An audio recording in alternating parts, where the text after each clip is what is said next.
Dahod smart સિટીમાં Vallabh park સોસાયટીમાં road નિર્માણ મુદ્દે રહેવાસીઓનો આક્ષેપ, મૂળભૂત સુવિધાથી વંચિત રાખવાનો આરોપ, અધિકારીઓ પાસે તાત્કાલિક કાર્યવાહીની માંગ। દાહોદ સ્માર્ટ સિટી હેઠળના વોર્ડ નંબર 4માં આવેલી વલ્લભ પાર્ક સોસાયટીના રહેવાસીઓએ વિસ્તારના મુખ્ય રસ્તાના નિર્માણ મામલે ગંભીર આક્ષેપો સાથે રજૂઆત કરી છે। રહેવાસીઓના જણાવ્યા મુજબ સોસાયટીમાં અન્ય માર્ગોનું કામ પૂર્ણ કરવામાં આવ્યું હોવા છતાં પૂર્વીમાં એપાર્ટમેન્ટ તરફ જતો મહત્વનો રસ્તો હજુ સુધી બનાવવામાં આવ્યો નથી। પ્રાપ્ત માહિતી મુજબ વલ્લભ પાર્ક સોસાયટીમાં 4 રસ્તા બનાવવાના હતા, જેમાંથી 3 રસ્તાનું નિર્માણ કરવામાં આવ્યું છે, પરંતુ એક મુખ્ય રસ્તો બાકી રાખવામાં આવ્યો છે। આ રસ્તો ન બનવાના કારણે વરસાદી પાણી ઘરોમાં ઘૂસી જવાની સમસ્યા ઊભી થાય છે અને રહેવાસીઓને ભારે હાલાકી ભોગવવી પડે છે। રહેવાસીઓએ વધુમાં જણાવ્યું કે આ મુદ્દે નગરપાલિકાના પ્રમુખ તેમજ સ્થાનિક કાઉન્સિલર સાથે અનેકો વખત રજૂઆત કરવામાં આવી, તેમ છતાં સમસ્યાનું કોઈ નિરાકરણ આવ્યું નથી। કેટલાક લોકોએ આક્ષેપ કર્યો છે કે વિસ્તારમાં રહેતા કેટલાક વ્યક્તિઓ વિરોધ પક્ષ સાથે સંકળાયેલ હોવાના કારણે ભેદભાવપૂર્ણ વર્તન કરવામાં આવી રહ્યું છે। રજૂઆતમાં પૂછવામાં આવ્યું છે, શું આ રોડ સ્થાનિક કાઉન્સિલરના ફાળવણીના ફંડમાંથી બનાવવાનો છે કે સરકારી બજેટમાંથી? તેમજ શું વિસ્તારમાં રહેતા લોકોને રોડ, પાણી અને વીજળી જેવી મૂળભૂત સુવિધાઓથી વંચિત રાખવી યોગ્ય છે? આ મુદ્દે વોર્ડ નંબર 4ના સ્થાનિક કાઉન્સિલર પાસેથી યોગ્ય ખુલાસો મેળવી તાત્કાલિક રોડ નિર્માણની કાર્યવાહી શરૂ કરવામાં આવે તેવી માંગ કરવામાં આવી છે।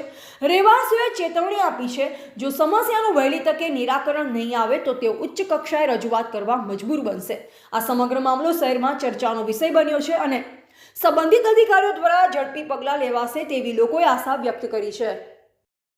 જી મેડમ, આ છે 4 number ward Vallabh park society ને અહીંવાળા લોકોની અને મેઇન 2-3 લોકોની આ ભૂલ છે કે એ મારી ચૂંટણી વખતે, એટલે હું કોંગ્રેસની છું, મારી ચૂંટણી વખતે ટેબલ ટીમ પર બેસેલા હતા, એના કારણે અહીંના સ્થાનિક જો કાઉન્સિલરો છે, એટલે 4 કાઉન્સિલર એ લોકો બીજેપીના છે, 4 કાઉન્સિલરનું કહેવું એવું છે कि आ रोड या तो हमारे बनावा नहीं आवे ने एनामा 3 अगर बनेगा तो 3 लाख रुपया लगेगा, लेकिन ये हमें नहीं કરી શકીએ।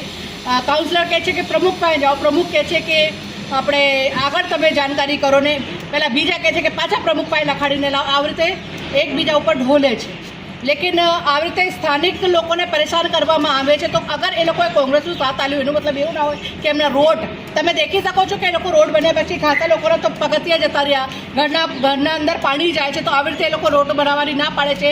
એ લોકોને નલ, પાણી, જલ બધી રીતે એ લોકોને પરેશાન કરવામાં આવે છે। તો આ કોની ભૂલ કહેવાશે? જી, આપનું હું રૂપાલીબેન પરમાર ને કોંગ્રેસની કાર્યકર્તા છું।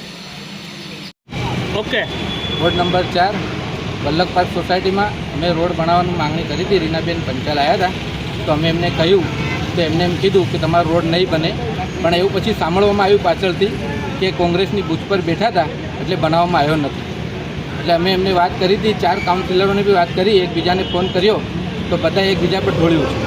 ચીફ ઓફિસરને જાણ કરો, પ્રમુખને જાણ કરો, પ્રમુખને અરજી આપી તો કહે છે તમારા કાઉન્સિલર લખીને આપશે તો અમે બનાવીશું। આવું એકબીજા પર ઢોળે છે, વાત બધા કરે છે પણ એકબીજા પર આવી રીતે ઢોળે છે, એટલે રોડ હજુ અમારો બન્યો નથી। આ ટી શેપમાં જે 4 ચોકડી હતી તો ટી શેપમાં બનાવ્યો છે, અમારો એટલો ટુકડો રોડનો છોડી દીધો છે। આજે કઈ આવ્યા તમે? અમે ચીફ ઓફિસર પાસે આવ્યા, તમારું નામ? નિલેશ।